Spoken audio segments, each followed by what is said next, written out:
The life of an actor is not just incredible paydays, rays of glory, and the red carpet. Sometimes you have to risk your life to get the perfect shot. Sometimes it goes wrong, and occasionally even horribly wrong. Here we go, with 10 horrible accidents during filming. Let's get it on.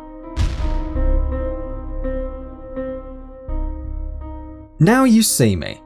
Isla Fisher almost lost her life filming the magician thriller Now You See Me, when she came scarily close to drowning while filming a scene chained in a tank. Of course, the trick was supposed to see Fisher unlock her shackles to escape in the nick of time, blow audiences away, and in turn, receive thunderous applause.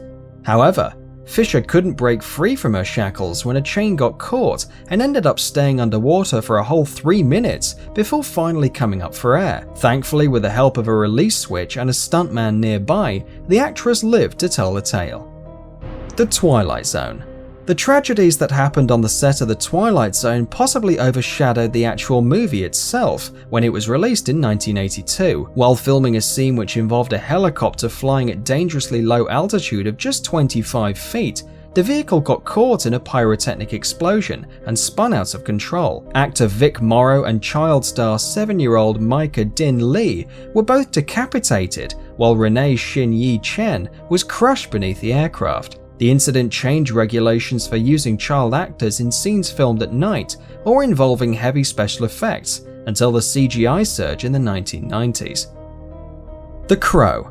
Sadly, in what must be the most documented freak accident on the set of a movie ever, the son of Bruce Lee lost his life. Brandon Lee was destined to become a silver screen sensation after landing a huge role in the 1994 fantasy thriller The Crow, based on the comic of the same name. A real bullet was bizarrely misused during a scene where Lee's character gets shot, and the mistake killed Lee in one of the most shocking tales in film history. He was 28 years old. Top Gun.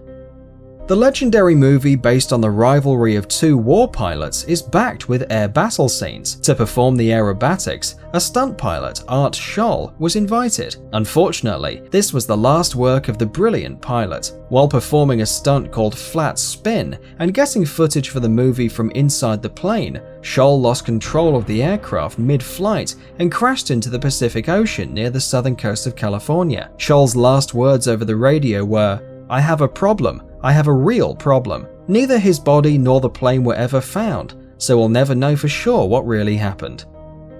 Steel. In a rare case where the stunt has become more famous than the movie itself, stuntman AJ Bakunas attempted a record-breaking jump from the 22nd floor of a construction site, a height of 96 meters. It was an act of spectacular bravery that would quickly turn deadly. His father and a crowd of over 1,000 others watched as Bakunas attempted the amazing jump. He performed it perfectly, but the airbag split on impact and he died the next day from his injuries.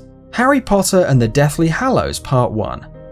Daniel Radcliffe, who plays Potter himself, has multiple scenes in which he darts around through the air on a broomstick. It looks great, kids love it, and it's completely fake. So fake that Radcliffe isn't even the real subject being filmed in a lot of the crazy action-packed scenes. Radcliffe had a stunt double for most of his flying sequences, one of which involved an explosion. The stunt didn't go as planned. During a practice run, the explosion knocked stunt double David Holmes against a wall, fracturing his neck and leaving him paralyzed from the neck down, with little mobility in his arms and hands. Troy.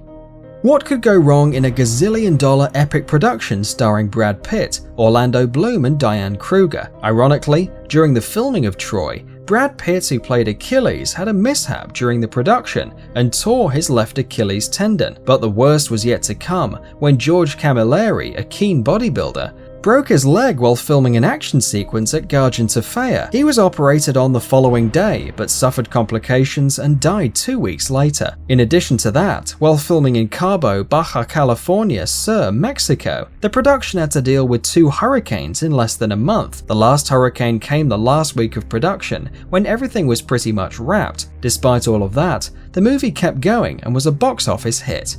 The Expendables 2.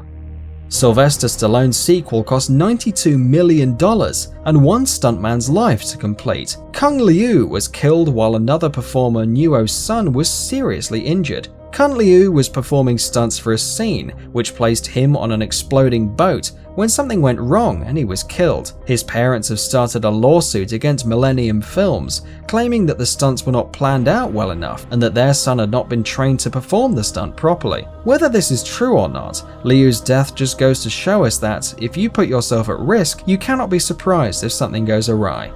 Triple X. Vin Diesel was one of the most bankable film stars back in 2002, so despite his reputation as the hardest man in Hollywood, the idea of filming his own stunts received a resounding no from studio bosses.